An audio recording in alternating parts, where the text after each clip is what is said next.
جب اللہ نے سب نبیوں سے وعدہ لیا، سب نبیوں سے وعدہ لیا، پہلا وعدہ سب انسانوں کی ارواح سے، اب انبیاء کی ارواح سے وعدہ لیا۔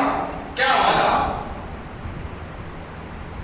لما آتیتکم من کتاب و حکمہ، اگر میں تمہیں کتاب اور حکمت عطا کروں، شریعت عطا کروں، نبوت عطا کروں، ثم جاءکم رسول مصدق لما معکم، پھر تمہارے پاس وہ رسول آ جائے جو تمہارے پاس پہلے سے موجود کتابوں کی تصدیق کرنے والا ہو۔ اب یہ کہتے ہیں قرآن مجید کا جو انداز ہے وہ یہ بتا رہا ہے کہ یہاں حضرت آدم صفی اللہ سے لے کر عیسیٰ روح اللہ سب سے یہ وعدہ دیا گیا، محمد رسول اللہ اس وعدے میں نہیں۔ آخر میں کیا ہے؟ ثم جاءکم رسول، پھر وہ رسول آئے، اور اس رسول کی نشانی کیا ہے؟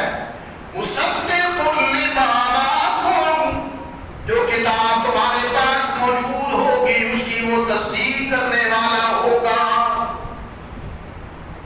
اور کتابیں کون سی؟ تورات کی تصدیق کرنے والا، انجیل کی تصدیق کرنے والا۔ تو یہ اس کی نشانی ہے نبی کی۔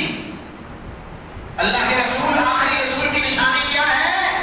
کہ وہ تمہارے پاس جو آسمانی کتاب ہے اس کتاب پر تصدیق کی مہر لگائے گا کہ یہ اللہ کی سچی کتاب ہے۔ تو پھر رسولوں تمہاری ذمہ داری کیا ہے؟ یہ رسولوں انبیاء سے جو اللہ نے وعدہ دیا، ثم جاءکم رسول مصدق لما معکم لتؤمنن به ولتنصرنہ، دو کام نبیوں تم نے کرنے ہیں، لتؤمنن به ولتنصرنہ، وہ آخری پیغمبر جب آئے تو تم اس پیغمبر پر ضرور لازماً ایمان بھی لانا، اور اس کی مشن میں، اس کی شریعت میں، اس کی دعوت میں، اس کی دین میں اس کے مددگار بھی بن جانا۔ یہ دو شرطیں تھیں۔ اب اللہ نے کیا کہا؟ یہ شرط رکھ دی سب نبیوں کے سامنے، ان کی ارواح کے سامنے کہ آخری رسول جو میرا آئے گا، اور وہ رسول کتاب کی تصدیق کرنے والا، تورات کی، انجیل کی، زبور کی، آسمانی کتابیں جتنی بھی آ چکی ہیں سب کی تصدیق کرنے والا ہوگا۔ تو تمہارے ذمہ کیا ہے؟ دو کام، لَتُؤْمِنُنَّ بِهِ وَلَتَنصُرُنَّ، اس آخری پیغمبر پر ایمان بھی لانا اور اس کی مدد بھی کرنا۔ قَالَ أَقْرَرْتُمْ، ہاں تم اقرار کرتے ہو، یہ وعدہ منظور ہے، یہ معاہدہ منظور ہے۔ قَالُوا أَقْرَرْنَا، رب العالمین ہم اقرار کرتے ہیں کہ اس وعدے کے پابند رہیں گے۔ قَالَ فَاشْهَدُوا، رب العالمین نے فرمایا پھر گواہ ہو جاؤ، وَأَنَا مَعَكُمْ مِنَ الشَّاهِدِينَ، تم بھی گواہ رہو، اور اس وعدے پر میں خود رب العالمین بھی گواہ ہوں۔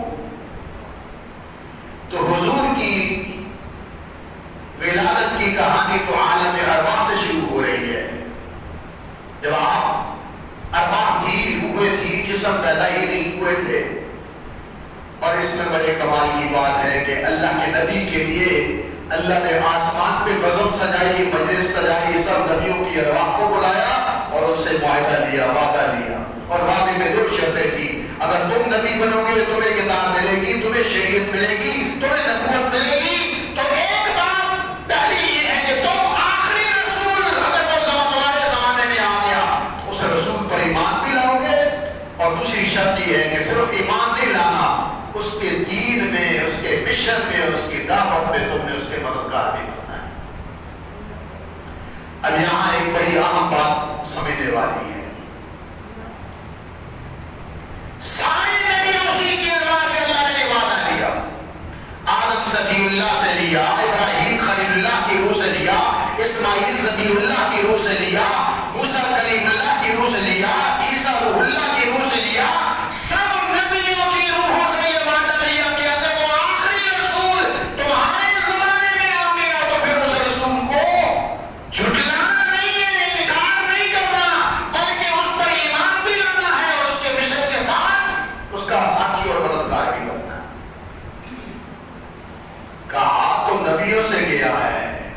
نبیوں کے ذریعے ان کی امتوں کو کہا گیا ہے کہ یہودی ہو یا عیسائی ہو یا کوئی بھی آسمانی مذہب کو ماننے والے، آسمانی کتابوں پر یقین رکھنے والے،